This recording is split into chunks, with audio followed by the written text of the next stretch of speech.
A Light Within Darkness Chapter 69, Fan Fiction by Azazyel. Yvraine, emissary of the Aeldari's god of death Ynnead, was in a mood most torn.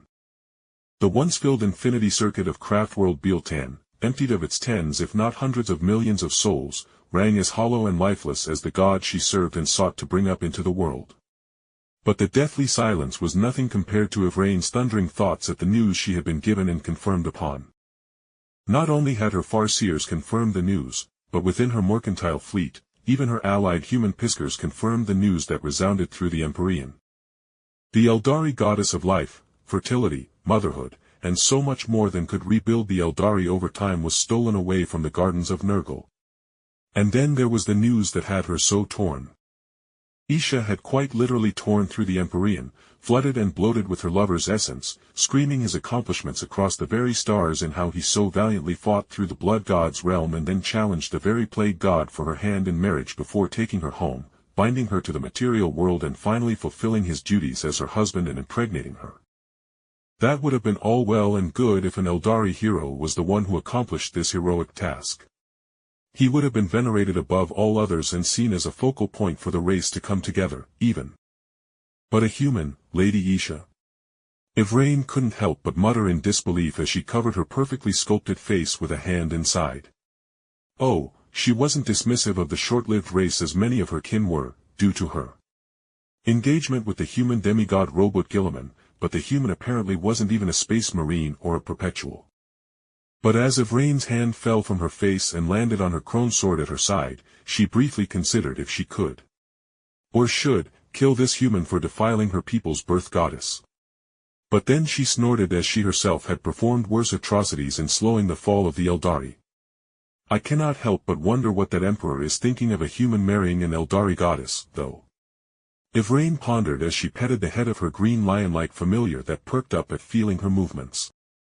Oh, how that dogmatic emperor would probably be seething at one of his humans falling so far into the bosom of the superior women in the Aeldari. Yvraine couldn't help but snicker, mentally breaking her cold, icy expression for the first time as an honest tiny upturn of her lips red as belly-shaking laughter for another person crossed her face as she idly wondered what Guilliman himself thought of this situation, and unbidden a heat filled her loins as she wondered once again if perhaps a marriage alliance with a demigod was possible. But her mirthful expression fell apart as she realized one last crucial note. That human had successfully infiltrated, fought, and taken the most valuable thing of the plague god Nergal. Who is to say he could not do the same and break into Slaanisha's palace and take the last of the 5 crone swords so the god of death Ynnead could be birthed without the sacrifice of the Eldar race? Space and the surrounding weave of reality around Yvraine shuddered under the weight of her will as she gazed beyond the Empyrean and saw that damned new star. The coming light of Eldar, born of the blood of human adaptability and Eldar perfection, they were to be a star of creation, of rebirth, and tranquility. Yvraine's overwhelming power eventually settled as she took a breath, and then she took a step, and in that step, she stepped through time and space to land with her foot in the massive control room of the Craftworld Biel-Tan. Set a course for the south of the Maelstrom, we will be matching the humans in the eradication of Tyranids as the plague is targeting maiden worlds in the area. She ordered coldly as she settled into her throne as she closed her eyes and considered the tendrils of change within the warp that had stirred with all the new events.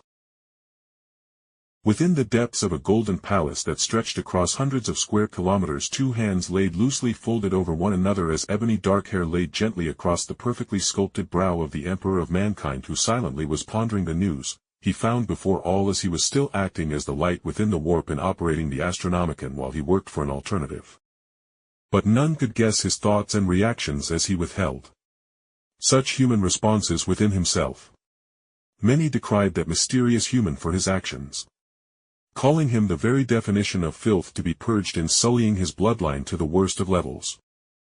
Some radicals questioned if the human was a fragment of the Emperor's will that had impregnated Isha to give birth to the new demigod frame that the Emperor would come to fill with glorious light and purpose. Still, no matter what was spoken, requested, or even questioned, the God Emperor said nothing when the new High Lords of Terra came to meet him about the news. Finally, one brave lord asked the pressing question. My lord, will the Inquisition launch a crusade to deal with this human and banish the pagan goddess Isha back to the warp? And at that question, All went still as the Emperor's golden burning eyes finally opened slowly as he eyed that Lord of Sectors of the Imperium, and finally, after the meeting had gone for over 3 hours, he spoke. I have already sent my son Rebute-Gilliman and his legions to the location of the human Anisha. The Emperor's words were a weight upon the poor mortal ears of the High Lords, and in unison, blood leaked from the eyes, ears, and noses of the lords who convulsed regardless of the implants within them that kept their overstressed minds clear. No longer could the Emperor's majesty and divinity be a mantle he could wear at will. His grace was so great that only Space Marines, his sons, and some of the best of humanity could bear to hear his words without becoming injured under the weight of his grace. With his peace spoken, the Emperor stood up to his impressive height. And without reopening his eyes, he strode out of the room with his custodes falling in step behind and in front of him to the side. As he walked the long way towards his throne room, he would take back his seat upon the golden throne to keep the Astronomicon properly fueled.